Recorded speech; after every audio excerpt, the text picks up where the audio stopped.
Thanksgiving is tomorrow. That means we have 3 football games that we need to talk about and cover. I'm going to go over and talk about who we should start, who we should sit. I'm even going to break down kickers and defenses. I'm going to put you all on game in every asset of the fantasy game. And before I get roasted in the comments for looking like a character in Hairspray, let's roll the intro.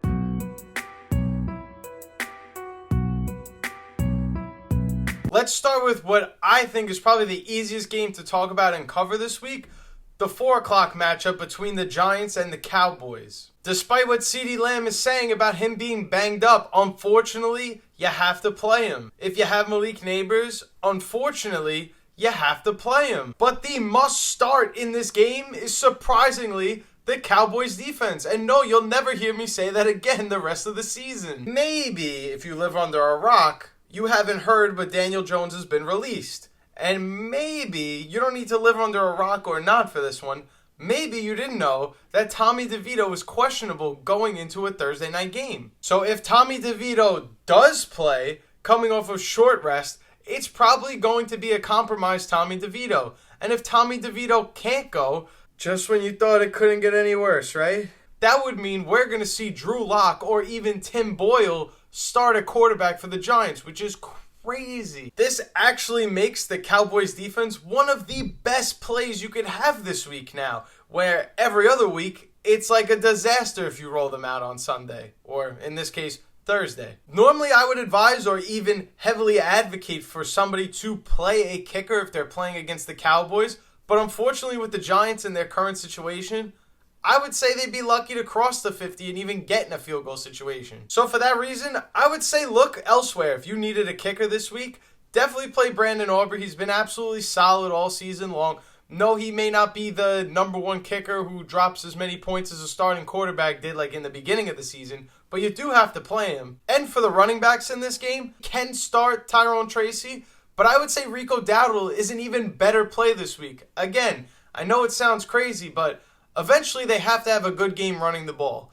And luckily, they play the Giants, which should make it that much easier for them to run the football. The Giants are 21st in fantasy points allowed to the running back spot, so I would upgrade Rico Dowdle on your rankings more than usual. If you need a tight end this week, you can go ahead and play Luke Schoonmaker out of desperation. Never feels good to say, I need a tight end out of desperation and it's Thursday, but this guy's getting a ton of volume in this offense, and with CeeDee Lamb banged up, with no Jake Ferguson, this could be a really quality start this week if you're in need of a tight end. Next, let's talk Lions and the Bears. Let's start with the running backs. David Montgomery is a must start. Jahmyr Gibbs, you have to play him. I don't think he's going to have that great of a game, but you can't sit him now, can you? No, you can't.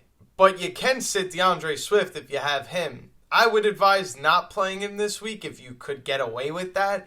He is going up against the Lions, who are 8th in fantasy points allowed to the running back position. Quarterbacks, in this game we can actually talk about the quarterbacks. Caleb Williams is not scratching out lineups, and Jared Goff feels like a desperation play, but if you could afford to, I would definitely sit him. The Bears give up the 3rd fewest fantasy points to the quarterback spot, so this is not a good matchup for Jared Goff whatsoever. For the wide receivers in this game, got to play Amon-Ra St. Brown. It's not a good matchup. Temper your expectations on that man.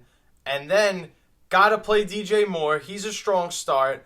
I would say you can play Keenan Allen, but guys like Jameson Williams, they're a little too boomer bust to crack the lineup for this Thursday game. And I would stay away from Rome Odunze if you could. For the tight ends, Sam Laporta, if you have him, you're probably rolling him out. I don't feel that great about it. I would say middle of the pack tight end this week. And somebody like Cole Kmet, it's a really tough matchup, so I'm going to say you can afford to leave him on your bench and look elsewhere this week. And finally, let's get to the final game of the week. That would be the Dolphins and the Packers. I'm personally really excited for this game. I feel like this is finally going to be that moment where the Miami Dolphins beat a good team on the road in a cold environment, and they can finally put the haters to rest and absolutely show that they're a legitimate team on primetime television. But being that we left off with tight ends in the last segment, let's talk about tight ends again. Jonnu Smith, my guy. You've been watching the videos all season. That was somebody I was a fan of, a late round dart throw. If you took that chance, you're definitely hyped. And I absolutely think that Tucker Kraft is a great start this week. Maybe he might not finish in the top 10 of tight ends, but he's right on the cusp of that, and this is a great matchup for him as well. Temper expectations on Tyreek Hill this week. I can't say you gotta sit him. If you're a team that has like 5 wide receivers and you can only play a 4 max, maybe you could put him on your bench, but you gotta play Tyreek, unfortunately. And this is a tough matchup, which also means tough matchup for Jalen Waddle, who just went bonkers last week. The Packers are the team with the 3rd fewest fantasy points allowed to the wide receivers. So I think it's safe to say that Jalen Waddle won't have another masterclass game 2 weeks in a row. And this does sound crazy to say, I understand, considering both have played pretty well as of late and the season overall. I would not play either quarterback, Jordan Love or Tua, if I had the opportunity to bench them to start someone else. It's gonna be a cold-weathered game, with Jordan Love going up against the Dolphins defense, 10th fewest in fantasy points allowed, and Tua playing the Packers, the 9th fewest fantasy points allowed as a defense.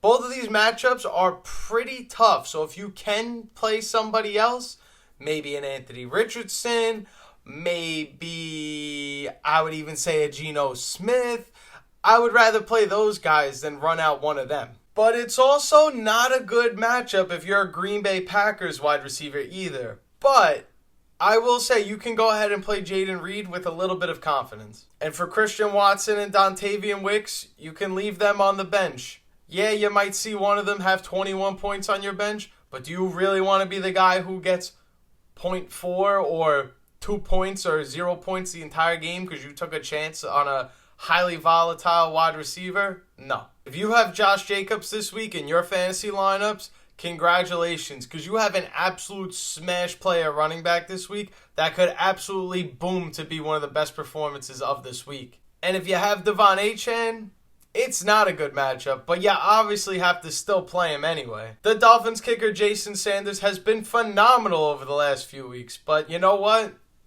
You gotta sit him this week. He don't play in Lambeau very often. In fact, I don't know if he's ever played in Lambeau in his career. Against the Green Bay Packers, kickers have the 6th fewest fantasy points scored this season against any team. So Jason Sanders can be left on the bench, but we are going to be playing Brandon McManus with confidence because we know Brandon McManus can kick in any weather. He came from Denver.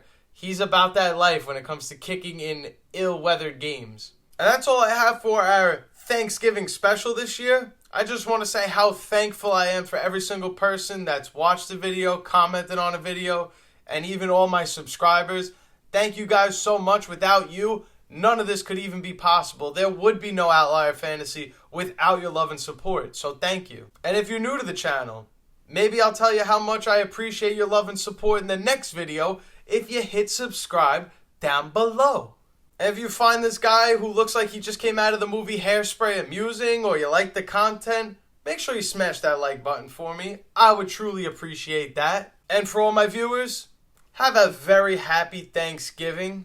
My name is Turtle. This is Outlier Fantasy. I'll see you in the next video.